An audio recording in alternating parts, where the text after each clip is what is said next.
Well, hello. Today I will be showing you an effect. I actually haven't got it up right now, but I can show you since I've made two different ones, and I'm actually gonna be showing you both of them. They're pretty easy, and they're Baker's effect with the 3D ring around the scope like that. It's an awful quality, I know, but here I'll just show you again, just like that. And then the other one will be a 3D spinny circles around the scope that I actually kind of made up. I just thought that was pretty cool. So first thing I'm going to be showing you is this circle around the scope, because most people want to know that instead of this little effect. Maybe you do want to learn this one, but I'll still show you this one first. This one's a lot, I guess, in a way, it's harder. So first thing you want to do, open up After Effects, and then you want to make a new composition. You want to make it however long. I just said it's 2 minutes just to be safe. Then what you want to do is you want to get a clip, and I've actually got one that's already made. And what I did is I got the video and I Twixtered apart and then pre-rendered it, because you can't mask over over Twixtered. You can't mask over Twixter. Is what I'm trying to say. I don't know why, you just can't. So what I did is I added Twixter and I just pre-rendered it. Then you import it back into After Effects, and now you are ready to go ahead and start making your effect. So first thing you want to do is you want to find the first part when it starts Twixtering. So you want to zoom it in, whatever. You don't have to. You can just make the effect anywhere as long as you pre-render it. So Twixter starts right there. You zoom in. Add a marker, just so we know. You don't have to, it's just how I like to do it. Add that marker. Now what you want to do is you want to actually get started and start masking, and I'm actually going to move this up over here where it's better quality. I don't know why it's bad over there, but it's better over here. Anyway, the effect's going to start over here. So first thing you want to do is you want to go to Layer, New, make a new solid. Then you want to make it 200 by 200, whatever you want. I just like 200 by 200. And you're going to get this small little black square. Now what you're going to do is you're actually going to push F4, and this is going to bring, usually it starts off with this, but I had switched it back. You can either push F4 or toggle switches / modes. So then you want to change this to add, and then the whole black part goes away. What you want to do is you want to line the middle red crosshair with the middle of the scope. And what I just did there is I used the hand tool, and you push H to switch that, then V to go back to the normal tool. And then you want to just align that with the middle of the scope, and then you are pretty much done there.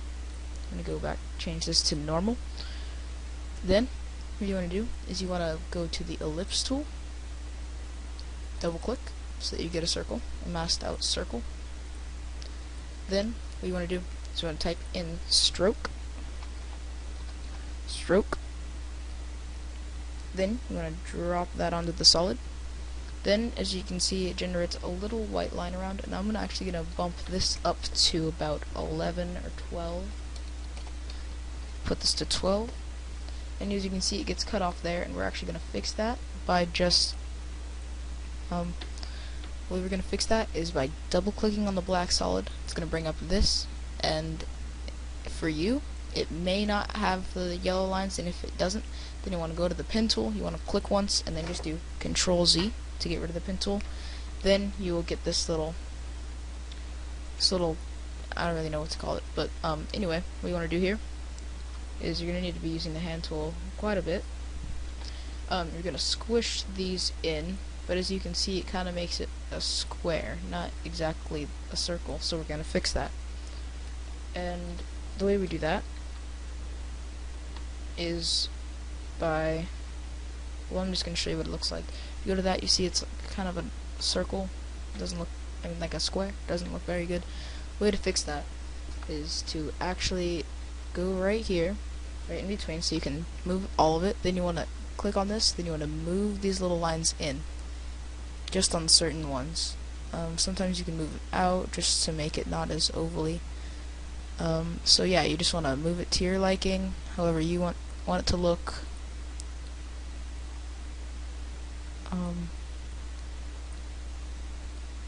so yeah, that's pretty much all I'm going to do, because this is a tutorial. I don't need to make everything as perfect, but that's pretty much all you want to do. Just move around those little lines, and as you can see, it turns into a more circle-ish circle. Bring this out a bit more. There. Alright, so that's pretty much, that's alright for now. And then you want to click on the solid, just move it over the scope again. Then you want to go to the paint style. You want to make that on transparent. So that means it's just pretty much just your circle. Then I'm going to actually scale this up by pushing S, then moving either number. Doesn't really matter since they're chained together, and if you unclick that, then you can change one while the other one stays the same. So then you can just chain that back on, and now what you want to do is you want to toggle switches /modes or push F4. Then you want to click on the 3D layers, and it's just a little cube. And before you actually, well actually you can do this right now also. You can just go to pre-render, onto that. I'm going to do Control-C, Control-V, so you get 2 of these. You want to go to the top one, and turn this one off, turn the second one off, so that you just have this one. And turning it off means you click the little I button. Turn also the sound off, so when we render it, it's not going to have sound. And then right here, we're just going to make a track matte. What that is pretty much a mask over an original video or picture, and that mask allows things to pass behind it. So if it's 2 videos on top of each other, one has a track matte, and that means I'll just make a small one right here. Let's say you just connect that and you turn this one off, you see it's only that, and then when you put this on, it's that mask over this, and then when you put that back there, and then you make the black solid able to see. You can see if you put this one on top, it can still go around here, but when it passes through that part that you masked out, it'll go behind it. So you want to get rid of both of these. Oops, sorry about that. Then you actually just want to reset the mask by going, oops, sorry, you can actually just go to the delete vertex tool, delete all of these. Alright, now what you want to do is get your normal pen tool, then you want to go to your hand tool, then you want to just zoom in over this part of the scope, only the circle part. Then you want to just start masking around the circle. Then you can go around here, and then just make a rough mask, doesn't need to be perfect. Around here, close that off, and then you're only going to get this. But you also can do, since I messed up a bit here where you actually see the white part of it, you don't want to see that. Just move these in by using the normal mouse tool, by pushing V, or by going up here, clicking that. So just move these in so that you only see the scope. Now you can actually turn the pre-render back on, or the original clip, so that you've got your track matte going, and then you want to turn on the solid. Now as you can see, oops, I messed that up. Just do Control-Z if you ever mess something up. That just makes you step backward.